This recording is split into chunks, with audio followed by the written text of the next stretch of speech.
Fan. Don't remember that one teacher who made a difference, believed in us, challenged us, or just made learning fun? Well, now's your chance to say thank you in a big way with iHeartRadio's Thank a Teacher. It's powered by Donors Choose. You nominate an outstanding public school teacher who's gone above and beyond for their students to win $5,000 to stock their classroom with whatever they need. Help us say thank you to educators shaping our future. Nominate your favorite teacher at iHeartRadio.com/teachers, iHeartRadio.com/teachers.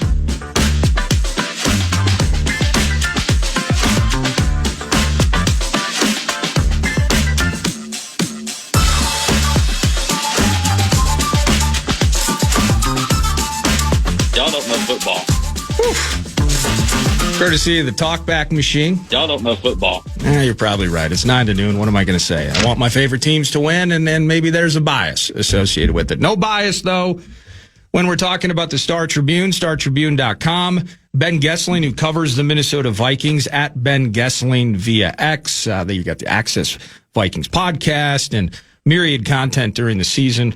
Sadly for a 4-6 football team, but thank you, Standard Heating and Air, for bringing him in studio weekly. How you doing, man? I'm doing well. How are you? I am good. I'm not good because the team's bad. And I'm not emotionally compelled by much outside of my own house these days. Yeah. The team still gets me a little bit. Yeah. And it gets me excited and it breaks my heart every single season.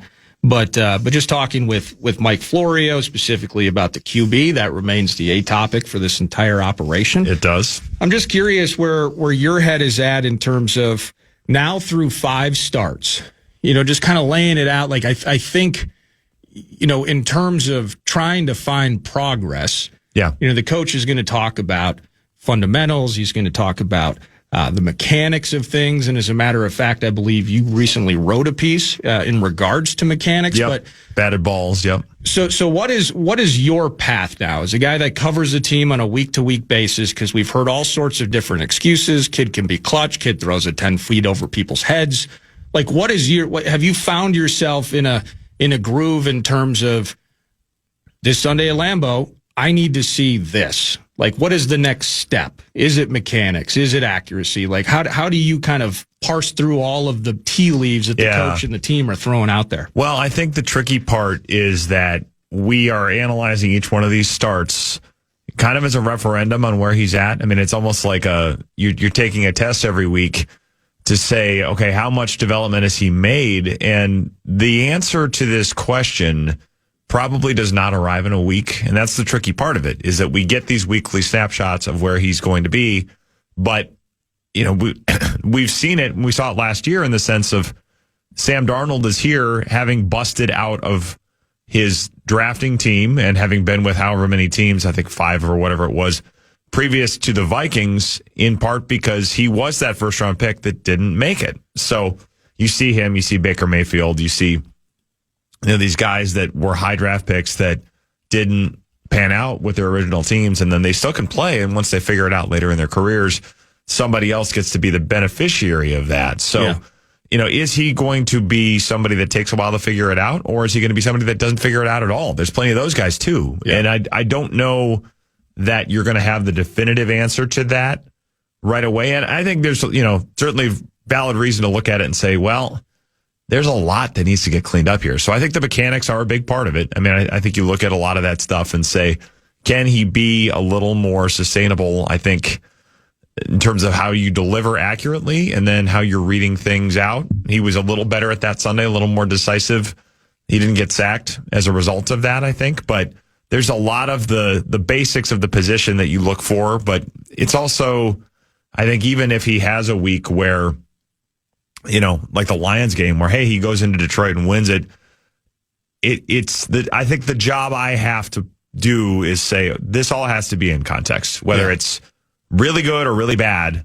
And there's been, a lot of really bad, and I think the really good are the wins in some cases with the Lions. I don't know how much of that is him rather than, him as being a part of the team. I don't think he's carrying them to those wins. That was a group effort. Yeah, it was. It was. And he did not impede it in the way that he has at different times. But yeah, I think a lot of this is trying to remember this just takes a long time. And it's hard to tell people to be patient. And it's hard for all of us to remain patient in this kind of a world. But that is how this position tends to go, is it takes a little time to get it figured out. I used to spend time within the last couple of weeks. I was kind of spending time thinking through it like, okay, so we're watching these games and there are some things that maybe look, but in the end, there's like new bits. Yeah.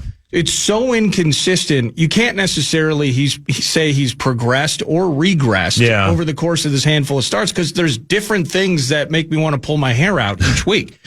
But I was trying to think, okay, so is Kevin O'Connell creating an offense that suits the kid's strengths? Yeah. Or are we trying to raise the kid to fit the offense? Now I've just completely given up on trying to find that answer. Yeah. Because I'm seeing it every week. There are easy options. Right. And the easy options are not being taken. Yeah. And so, for a coach that nobody should feel bad for the head coach who chose this path, right? Collectively or singularly.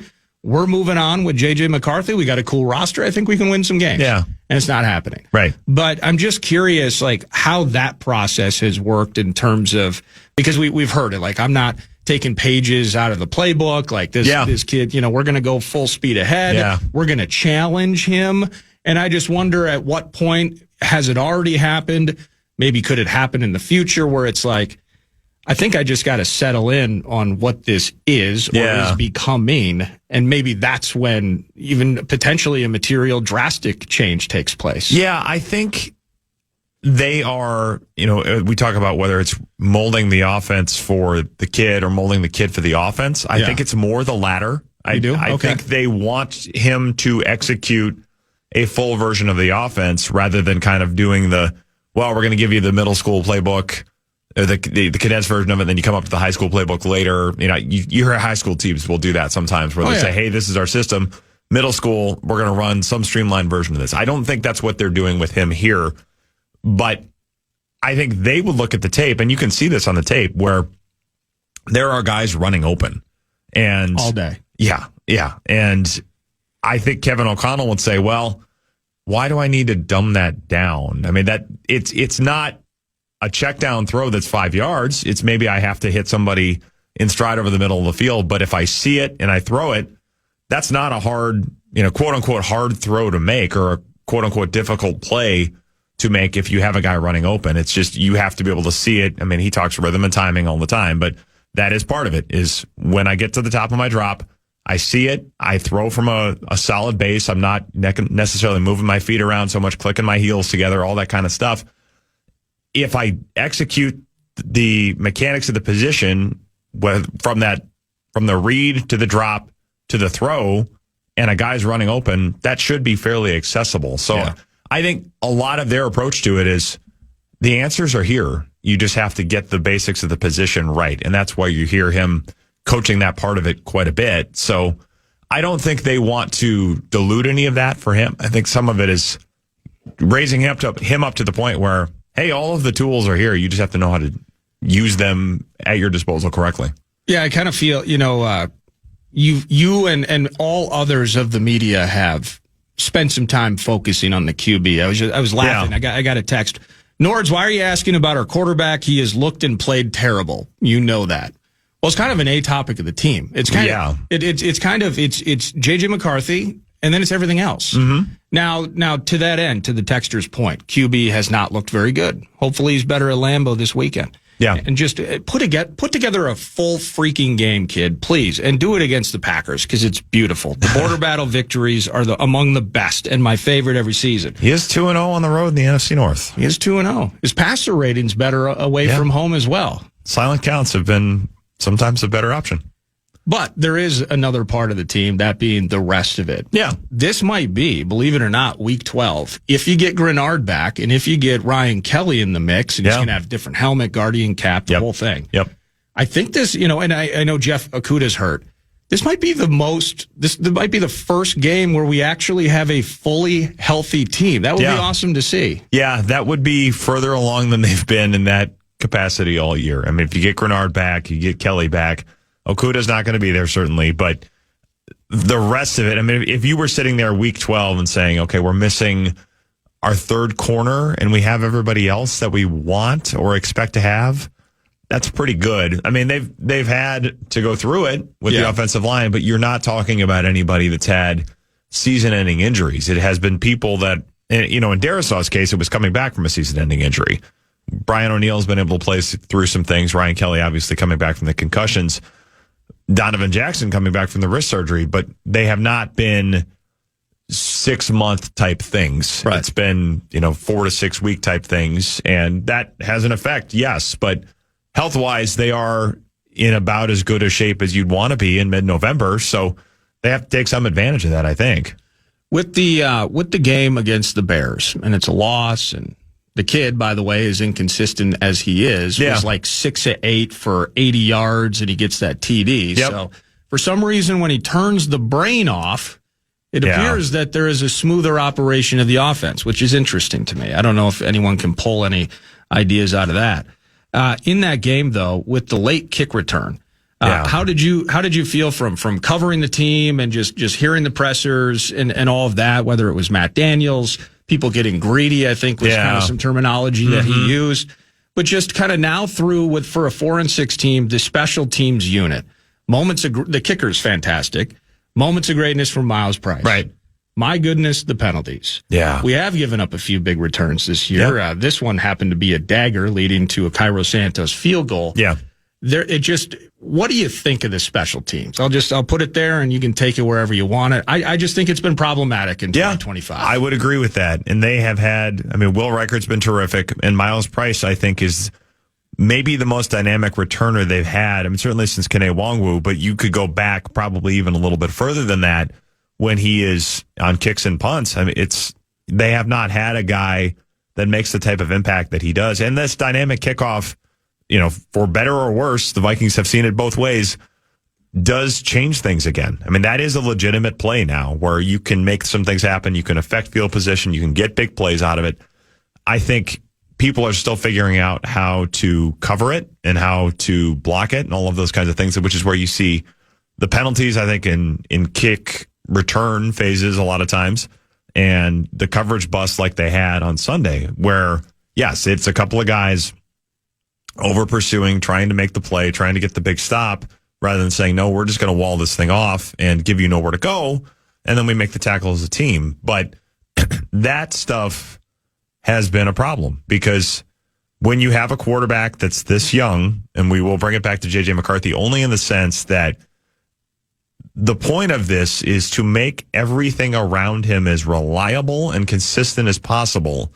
And when you have had breakdowns on the offensive line with that, I think defensively stopping the run at times, there's been some coverage busts, and certainly on special teams you see it with the penalties and then with that return on Sunday. They were set up after he leads that drive and throws the touchdown pass to come back and win the game, even as bad as it had been, if they can put the Bears, 1st and 10 on their own 23. Correct. Whatever. Yeah. And then you have Caleb Williams getting the ball late, and Caleb Williams has made some comebacks, and they still got 3 timeouts, and Cairo Santos can hit long field goals. But you also put some pressure on Caleb Williams. Maybe he makes a couple of bad throws. Maybe he takes a sack. There's enough. You would much, much, much rather be in that position where you feel like, okay, this is a defense at home. This place is going to be loud. We're going to have a chance to close this thing out. All you have to do is not give up that type of a return. And yes, the busts have come at bad times. That's all they had to do. That's all they had to do. And that one, you could see the reaction from Kevin O'Connell. You heard Matt Daniels talk about it yesterday. That is the kind of thing that you can't have happen when the margin for error is a little smaller, when you're not up at 10 points because your quarterback's been good enough to put you there. I was obviously listening, but I was scrambling because where you keyed in with me was, you would have Caleb Williams would have had to make plays. Yes.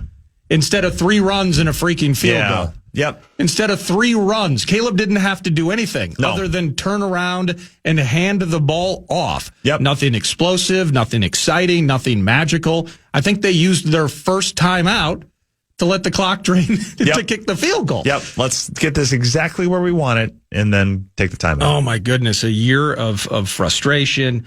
What did you think of, again, moving backwards to move forward, mentioning that Grenard might come back? What did you think of Dallas Turner in that game. So I'm kind of split here, and I'm going to talk out of both sides of my mouth, which is difficult, but I'm going to do it where I see the productivity, not just in the stat line, which it was there. Yeah. I mean, tied for most tackles of his career, several QB hits and pressures, all of those things. Yeah. But when I see it on tape, then when I'm watching the game back, I'm like, hey, they were kind of winning with Cole Kmet on you for like half the game, which allowed them really to kind of max on the other side of the line.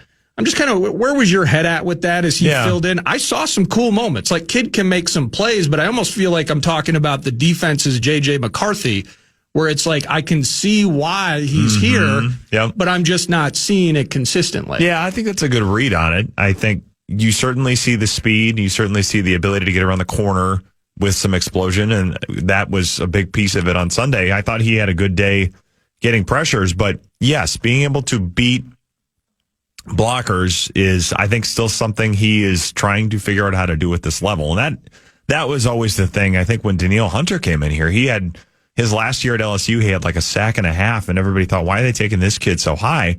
They took him because they saw the athletic ability and they saw the potential. It's just, we have to teach this kid a secondary move, how to beat an NFL offensive lineman, or in some cases an NFL tight end, where it's not just, I'm faster than you, I can get around you, and I don't have to think about anything else. That's still the part that I think Turner is figuring out, is when somebody can stop my first move, or somebody can set in a way that I can't just get around them, how do I come back? How do I, whether it's converting speed to power, or whether I cross back over their face, or having to win with my hands, whatever it happens to be, figuring out the moves. When somebody takes away plan A, what can I go to make something happen? I think he's still developing some of that, and that does take some time. I think when you have not had to have it because you've just been faster than everybody else, you're not sitting there always saying, you know what, yes, I can get 4 sacks a game in Alabama because these tackles aren't very good, but I really have to work on these things because I'm going to be in the NFL in a year. I mean, you certainly can think that way. I just don't know how many college players are going to think that way because there's nothing compelling them to do it yet. So I think that's always part of the adjustment.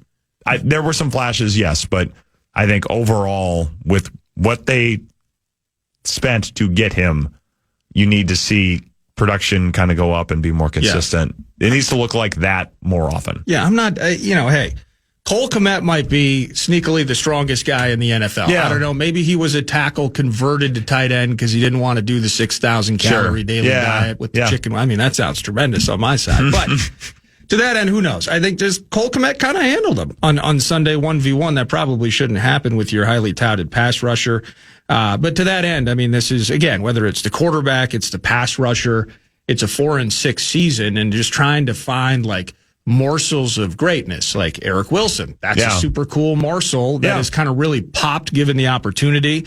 Jalen Redmond, I wonder how you sell it, like covering the team in some ways, where it's like the team is probably not going to the playoffs, but here's a really cool thing about the team you might be interested in, trying to do that at this time of the year. Yeah, you start to think about some of those things. I mean, Jalen Redmond certainly is a pretty unique component of this and has become maybe their best defensive lineman. I mean, I think in a lot of ways, certainly you might be right. One of their more disruptive pass rushers from that position that they've had in a while. So, yeah, you start to look at it in the context of what is this all going to mean going forward?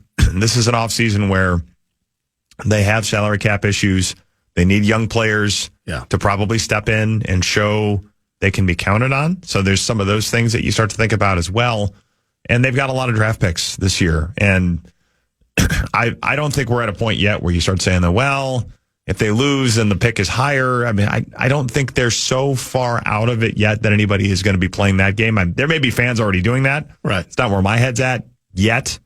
But you do start to think about, okay, if this is not going to be a playoff team, there is this larger question of how do you move forward from this? There are major cap needs. There are major draft pick opportunities. How do you get all of that to work when the drafts have not so far supplied the needs of the team? So a lot of that stuff comes into it, and how the young players fit into the future. I think that becomes a little more of a topic. That's one thing. At the facility yesterday, we have KO on with the X's and O's bit, which will be heard again tonight, I believe, around 6:30ish. The there's a thing, a theme post Ravens, and then I think he even said it yesterday, kind of the idea that everyone came in today ready to work. Everyone came in today or Monday morning. I think Tuesday's their day off. Yes. But everyone came in the next morning ready to get to it. There's a connection. There's a strength. There's a grit in this locker room. And I have to really believe him because we've seen that consistency of belief, and that's part of the culture building, I think, when he first came here. How long does that last, though, in a season like this where we, on mic, off mic, have all kind of joked, like this feels like, 10 months in 10 weeks with the way this season has gone. And at some point, I thought the dam broke in a good way after the loss at SoFi. Now I'm thinking, does the dam break in terms of, guys legitimately just kind of going, I don't think we got it this year. Yeah. Like, I don't think, the Bears are kind of the 2022 Vikings and that everything's bouncing their way and good for them. And Ben Johnson clearly, I think, deserves a ton of credit as a coach. But in the end, I wonder, for a guy that preaches belief and connects with players on the level, at the level that Kevin O'Connell does, at some point, when does potentially pessimism or realism start to creep into that equation? Yeah, I think it probably does at some point, and that's just human nature. You're going to have a moment where players are going to say, hey, we're not going to make the playoffs. And I think the thing that pushes against that a little bit is there are enough players that are saying, I need to put good things on tape so that if my next employer is somewhere else, that I've got good things on tape to get paid. And I need to be able to make a case for myself going forward. And I think there are going to be guys that think about it that way. So you do get competitiveness as a result of that. A player like Eric Wilson is probably thinking about that, where, hey, my next job, whether it's here or elsewhere, is going to depend on what I put on tape. And he's put a lot of good things on tape to this point. Man, I'm thinking I want him to stay. Yeah. I like him. He has, he's been a difference maker in a way that has surprised me. I'll say that. He had a nice run here under Mike Zimmer in my earlier years covering the team. He was an undrafted free agent that they really liked and grew into a rotational player that played some every down stuff. I think had a number of interceptions one year, but his impact as a pass rusher has been, I think, a unique component to this season. Yeah. Yeah, that's one of the aspects where he just kind of slid in. Yep. And it's not about trying to drag or dog Ivan Pace. Right. He kind of is like, he does everything Ivan Pace does better. Yep. Yeah, with a little more discipline. Yeah, and discipline and size. Yep. There is some, there is sadly that just the fundamentals of height and weight that kind of play into this. He does what Ivan Pace does. He's just maybe a little more mature in that aspect and bigger. Yeah, he is as built as anybody in that locker room. And I was talking to people a couple of weeks ago. We were joking on, I think, our podcast about, I think we got a question on this of who would win an arm wrestling contest in that locker room. Ooh. And we said, this actually sounds like a great Tellus with Metellus for the future. So we went up to Josh Metellus and said, hey, we got an idea for you. We started talking about it. And I think either he brought up Eric Wilson or maybe Andrew Kramer did.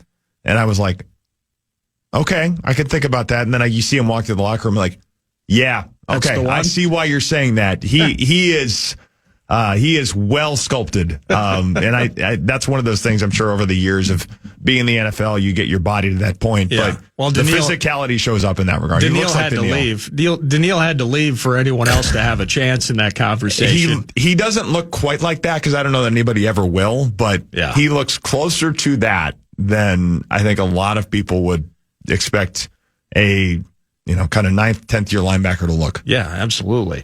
That's Ben Goessling, brought to you weekly by Standard Heating and Air, covers the Minnesota Vikings. When we return, the season's not over. We got a border battle. The NFC North is interesting. Are the Bears frauds? And just kind of more football conversation with Ben Goessling in here with me, Nordo in for PA on a beautiful Wednesday morning. We'll be right back.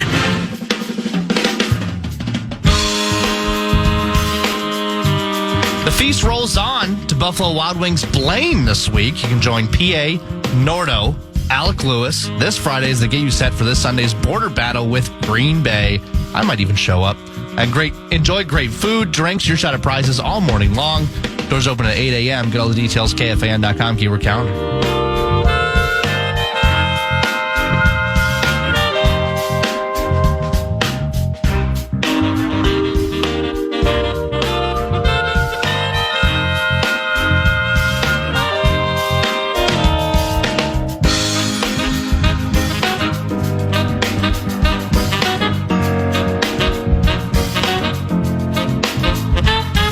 Welcome back, 9 to noon. Steve, texting in 64686. Nordo, have you mentioned where PA is today? I hope this isn't another deep KFAN secret. Vocal maintenance day. Team's 4 and 6. What do you expect, man? I mean, old people got to get rest. Yeah. All right. I mean, it's getting tougher to dial this thing up to 11 each and every week when we're having the struggles we are with the kid QB. But you know what? It's a border battle, and the Vox is going to be ready. He's going to be back in full force tomorrow. Do you wonder? PA's brought this up a couple times, and now it's in my head, and I can't get rid of it. The idea that potentially the Packers are at a crossroads with Matt LaFleur. And there are some aspects of that just, I mean, it seems insane to me. Yeah. But then there are some other sides of it with, I think there's new executive guy in Correct. a big spot. Yep. And it's kind of just New like president. anything else. Yep. I want my own people. Mm-hmm. But from the work that he was able to do with Rodgers before he left, albeit it kind of ended with a thud. Yeah. And now to really kind of maintain ultra competitiveness as long as Love and company are healthy. I think he seems kind of, honestly, I would be annoyed if I had to do like your job. Yeah. Because I think he's kind of standoffish for no freaking reason sometimes with the media. Yeah. But you understand and deal with all that. Sure. Good times, bad times. I think he's a very good coach. And there's an odd thing where, if this team misses the playoffs, you're really just going to start fresh. Like the investments in Parsons and some other things like that seems kind of nuts to me. That they're truly pondering that idea of moving on from LaFleur. Yeah, I mean, I think it's both. Both LaFleur and Gutekunst are both in need of new contracts. So they basically have a new president because, as I understand it, Mark Murphy, the previous president, they have like an age limit where once you hit 70, oh really, you're out. I mean, it's like Alan Page was in the Supreme Court in Minnesota that they have an age limit on how long you can be the president of the Green Bay Packers. So they have a new guy. I think it's Ed Policy. I think related to Carmen Policy, the old 49ers executive. The diseased Packers fan behind you was nodding, which that's him. Which means that it's Ed. Okay, you nailed it. So verification has arrived. Yes, and I think that thought process, because they went to this different structure a couple of years ago, kind of the old Vikings triangle of authority thing, where it's like the GM and the coach both reporting to the president rather than the coach reporting to the GM. And so now I think that's the structure he inherits, and he's trying to say, okay, do we want to keep these guys or do I want to look at going somewhere else? Brian Gutekunst, I feel like it would be really hard to get rid of him. I mean, the drafts that they've had and the trade for Micah Parsons have been pretty good. Pretty good. So then would you go with a different coach and have keep the GM, or do you start completely over? It's a lot of moving parts. I think in the end, they may say, you know what, Matt LaFleur has been good enough. Because I do think he's a good coach. I think they've had a lot of success. There are times where you watch them in close games, you watch them in the playoffs, and it's like, what are they doing? I think some of his end of game, fourth down type decisions are a little bit of a head scratcher, but he's not the only coach where you'd say that. So it's a question of, do you want to pull the plug on a guy because he's gotten to the playoffs a lot, hasn't won at the level that you would like to see, but the risk of getting the wrong guy if you replace him is pretty high. So it's the old devil you know, devil you don't thing. I think that's kind of the question with them is what's going to happen there. But I mean, that's why that is a topic more so than you would expect it to be. Because of the new president, but I don't know. It would be strange. Exactly. It pains me to say it. I want nothing positive for that franchise to ever occur. But it's just, but LaFleur's a good coach. I mean, it's really impressive what he's done. So anyway, to that end, you mentioned it, made me laugh.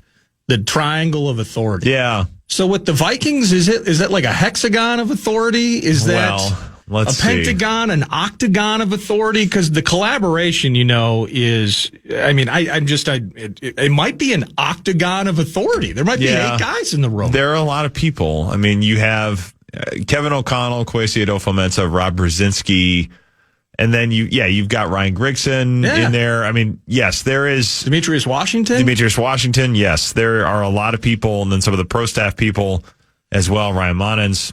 I think, everybody has different. Kwesi obviously has control over the roster And I don't know if Kevin O'Connell talks to ownership every week. Kwesi Adolfo-Mensah talks to ownership every week. And a lot of their discussion points with one another are, they'll ask Kwesi, have you talked to Kevin about this? How does Kevin feel about it? Kevin, have you talked to Kwesi?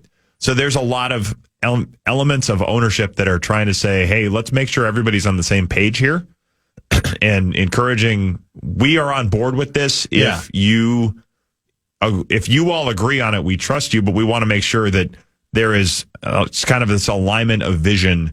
They spent a lot of time talking about that. I got a chance to talk to a lot of people about this when I did that story last year on the Wilfs 20 years of ownership and kind of how they run the team. And that was the thing that kept coming up is, hey, are all of you on the same page on this? And what do we need to do if we're not? Like, what do we need to get worked out? So that is a high value for the owners. I know that. And so the reporting structure is probably a little bit muddy to me in terms of who does what. But I think there's also an understanding that the owners are going to talk individually with each one of these people. And then a lot of their approach is saying, hey, we want to make sure that everybody, when we come out of this room, can support the decision we've made and can be in line with it. Even if there's disagreements and differences of opinion, let's get that stuff figured out so that when we go forward with it, we can go forward. Yeah, I wonder, and I mostly joke about it.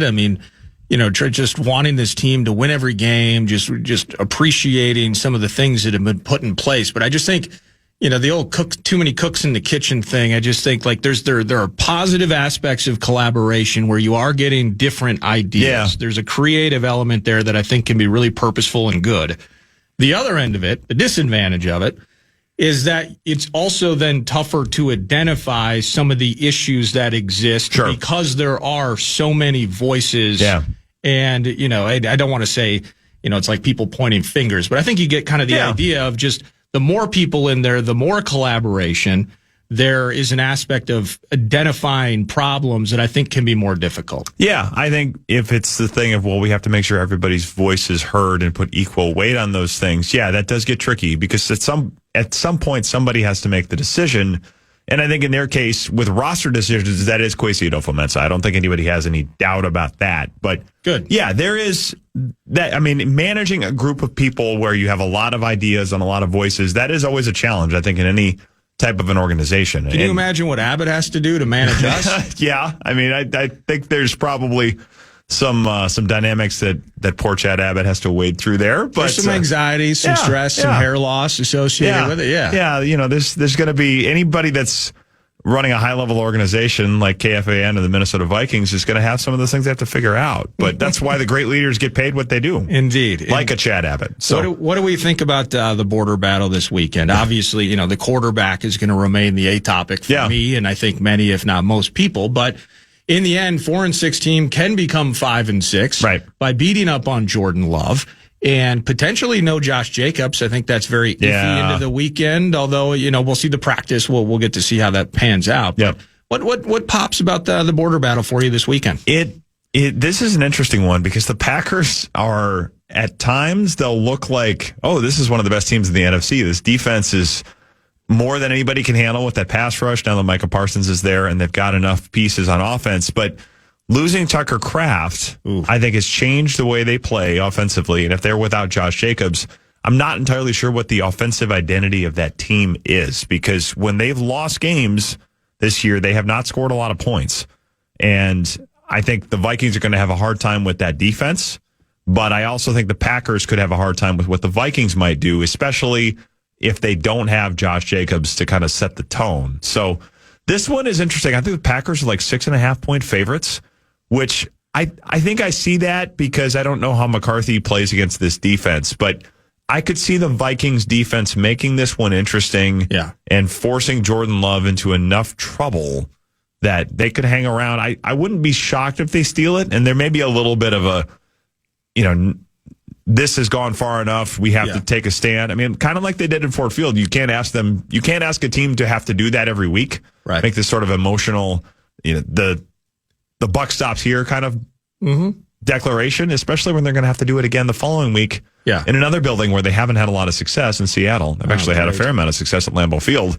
the last few years. They've been better there than they have a lot of places. But that's totally going to bite me too. Just like the 4 picks Seattle from Darnold, hanging. and it's like, Darnold and kind of JB Long, the Rams Vox after the 4th pick. He turned them back into a pumpkin at SoFi. Yeah. And just kind of thinking about how things ended last year and then seeing that. He's going to go for 404 against us in a couple of weeks, and it's going to hurt, Ben. It's going to hurt. Yeah, these next two, if they don't come out of this with at least a split, I have a hard time seeing how you come back from that. They may need to win them both with the way the NFC is set up. But, yeah, the border battle, I could see this one being tight just because I don't quite know how the Packers will set up offensively with the injuries they have. So I still think it's probably the Packers winning it at home because it's hard to see McCarthy go through what he's been through and imagine he's going to get it done. But they did it in Detroit, and I thought they'd lose that game. So, maybe they'll be able to steal one there. Hey, thanks for all you do, man. For sure. Appreciate it. That's Ben Goessling, at Ben Goessling, Goessling, That's via correct. X. Star Tribune, StarTribune.com, Access Vikings podcast, tons of work and content with Andrew Kramer, Emily Leiker, and everyone involved with the Strib. And, of course, Standard Heating and Air. There we go. I was filibustering until I could pull Standard Heating and Air out of my brain. Standard Heating and Air, thank you so much for the weekly effort providing Mr. Goessling. We'll talk to you next week. And then when we return, it'll be news, 9 to noon on the Fan. Corey's Home Services has your shot at 4 tickets to see Green Bay take on the Purple in early January, plus $500 in game day cash. Register for your chance to win today. KFAN.com/furnace. KFAN.com/furnace.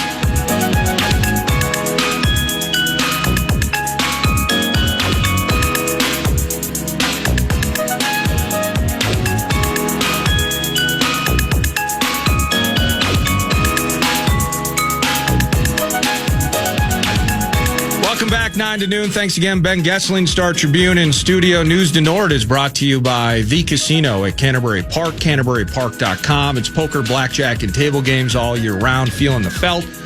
NFL Pro Pick'em Challenge, by the way, on Thursdays. Pick the NFL games. Might have a chance to win money. And at the end of the year, someone's going to win free fuel for a year from Quick Trip. So that's an option.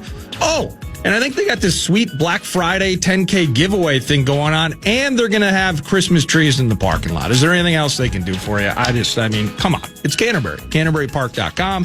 Where are we headed to first, Brett? Number 1. Zuccarello carries in back to Boldy. A drive tipped wide by Erickson Eck in front. 15 seconds to go in overtime. Zuccarello up top. Boldy. One touch back. Zuccarello. Cross ice pass. Kaprizov scores!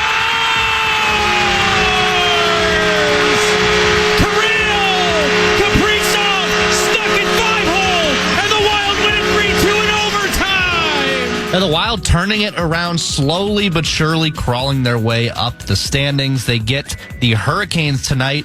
It's listed as an 8:30 puck drop, but we really know it's an 8:55 puck drop. So to stick it to TNT, you can mute TV and listen to the game right here on the Fan. The big news, the line combinations. First of all, we learned from John Hines earlier in the show that Wallstedt is in net tonight. And Danila Yurov is centering your top line with Kaprizov and Zuccarello. Hopefully that lasts the entire duration of the game. Nordo, your thoughts? Well, first of all, it was awesome to have the coach on. We did find out that Jesper Wallstedt will be between the pipes tonight. 2 straight shutouts for him. And Gus was better the other night against Vegas. How about that? Goaltending coming around. All part of a story of a team that's won 6 of 8. Beat the Canes tonight, make it 7 of 9. This Danila Yurov thing, when I asked the coach was on the phone. I used this sneaky talkback function because of where he started going with sample size and such. Because, by the way, I got to work on this, maybe on-air production meeting. Okay. People don't need to. I'm starting to ask some long-ass Barrero-like questions, and it needs to stop. It's convoluted, and there's like 2 different bits in there. Who has to put bullet points down or make a paragraph break to ask a freaking question? Get to it, Nords. So that's a little self-scouting on air. Sorry about that. Danila Yurov, your thoughts? And I think it could be that easy, frankly. But I had to kind of double check with you because it just didn't fit in my head. Like the kid's going to be up top tonight. And I think this is a really cool opportunity for him. And I'm excited for that. And in terms of expectations, you heard the coach talking about that as well, is, expectations for certain players as the team is finding a rhythm and maybe getting to its identity. I believe, paraphrasing, he kind of spoke to it. Well, individual players are kind of finding their rhythm on their own as players and getting to their identities. So really pumped because, man, this thing was negative. Yeah. And frankly, it still is. I mean, just kind of rattling off. In every year, I try to put it nicely when I get the chance to talk to him. It's like each year, new adventures. Each year, 50 injuries. It's crazy. Whether it's Rossi, it's Hartman. I think there was an update yesterday, I think. Bogosian and Sturm, can we just both say like a couple weeks? Something like that, right? So, my goodness, still haven't gotten to see Nico. I want to see Nico. All those face-off wins. So, the team's playing better and capitalizing on Grand Casino Arena ice, which was an issue earlier in the season, is not an issue. The game they played recently, the coach said, he takes a ton from that game. Wonky, weird game. Where, again, I think it was Boldy in the first minute ties it. Ehlers makes it 4-3. And then you just had 39 minutes of disjointed penalties here, there, and everywhere. Scoreless hockey. Ugh. And it was just kind of a weird game because you feel like the flow of a hockey game.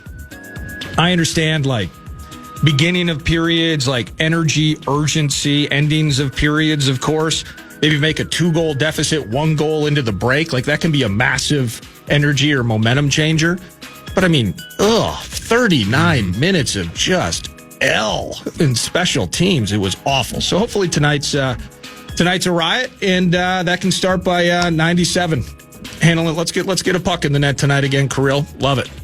Number 2. We have a programming predicament in the cities because the Timberwolves are hosting the 1-12 Washington Wizards. The injury report from earlier, the biggest one, McDaniel's questionable. But going in, DiVincenzo looks like he's going to be a go. Yeah, it's a left wrist sprain for McDaniels. Yeah, that's not good. Yeah, not great at all. But it should be. That's his offhand. The old Wolves maybe would play with their food. I don't think this year's Wolves or last year's Wolves are going to play with their food. I think it should be a win for the Wolves. You'll hear that on the Timberwolves channel and the iHeartRadio app. Well, that's why it's not a programming predicament. What time's the Wolves game on? It's at 7. It is. So by the time we get to 8:50 freaking 5, yuck. It's going to be Wolves by 20, and you can confidently turn the channel knowing that they'll beat the Wizards. Just talking about it earlier with Parker Fox, just kind of feasting on these bad teams. It's something the Wolves have had trouble with in years past. And even just, 10, 15 games into the season, the league has already started making its own decisions in terms of who's going to be a factor and who's not. I mean, some teams have fallen out. The Mavericks are just freaking terrible. And you have the Clippers. At some point, if you just kept adding the oldest possible player you could in the NBA, by the time you got to 6 or 7 of them, something bad was going to happen. That's your 4-10 Clippers. Lakers with LeBron looking good, dropping $140, I think, last night. They're certainly a factor. My point is, though, is that 10, 15 games into the season, the usual suspects are still the same 5 or 6 teams that matter. Now, the wild card in this conversation is Wemby's Spurs. Now, Wemby's going to be out for a bit. How does that team sustain? Not that their season's going to be over, but just thinking about the hierarchy of the West, big guy like him, I mean, calf strain, that might be a 2-3 week affair. And so how do they maintain during that time? To that end, it's still, again, the West, the Sacramento Kings, not interested in playing good basketball. They're a non-factor. Ja and this Grizzly team just hideous. So feasting on these bad teams and winning these games means that in a super muddy, top-heavy West in April, we're not in 5th place because of a Wednesday night loss we took to the damn Wizards back in November. That's why these games matter. I think that they have figured that out. And yes, we want to beat those teams. Of course, we've lost to the Nuggets. I think we're 0-5 with teams over 500 records. Of course but beat these teams badly. Don't play with your food, as Brett would say. I think they won't, and I think they'll handle business tonight. I got time for one more, and I've got 4 different NFL notes. You want to just rapid fire through them real quick? That's sweet. I don't, Lavelle may be here. He may be running late. I have no idea. So let's keep the party going. All right. Here's just 4 notes, and we can be done. Jamar Chase, his suspension was upheld. Here, by the name of Jordy Nelson, upheld the suspension. So he will serve a game suspension. Aaron Rodgers will not need surgery to repair his fracture to his left non-throwing wrist. Hey, when do you start to love Rodgers again? When did I stop? Okay, just checking. Yeah. Michael Penix needs surgery to repair his ACL sprain. So that's going to be basically a full reconstruction. It may as well be an ACL tear. So that is Kirk Cousins' ship to fly. And then Shedeur Sanders gets the start against the Raiders for the Browns this week. Well, they got to do something. Yeah. Again, like I said, don't feel bad for Kevin O'Connell. The decisions are his. Don't feel bad for Kevin Stefanski, 2-time Coach of the Year in Cleveland. The decisions are mostly his. But without a quarterback, I think he's done as much as he possibly can. I wonder if Stefanski might be finding his way to a different coaching vacancy in 2026. I think he's a tremendous coach that happens to work for just an absolutely putrid franchise. Shedeur didn't look good. I think it was tough circumstances, though. I'm not, Shedeur, well, it wasn't just he didn't look good. Shedeur looked terrible. Mm-hmm. But I am actually interested to see what Take Two can look for him. Not trying to dagger guys after 1 start. Not trying to dagger guys after 5 starts. With start 6 around the corner for my guy, JJ. But yeah, it's a little improvement. Wouldn't hurt. And you mentioned the spitting thing. Yes. I seriously... It's not like I'm a tough guy by any stretch of the imagination. I would rather someone take a swing at me than spit on me. Like, that is just the grossest thing ever. Why? I mean, it's demeaning and just, it's degrading to the absolute max to me. Spitting on another person.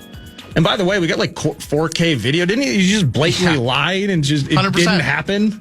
Okay, Jamar. All right. That's News to Nord, brought to you by The Casino at Canterbury Park, canterburypark.com.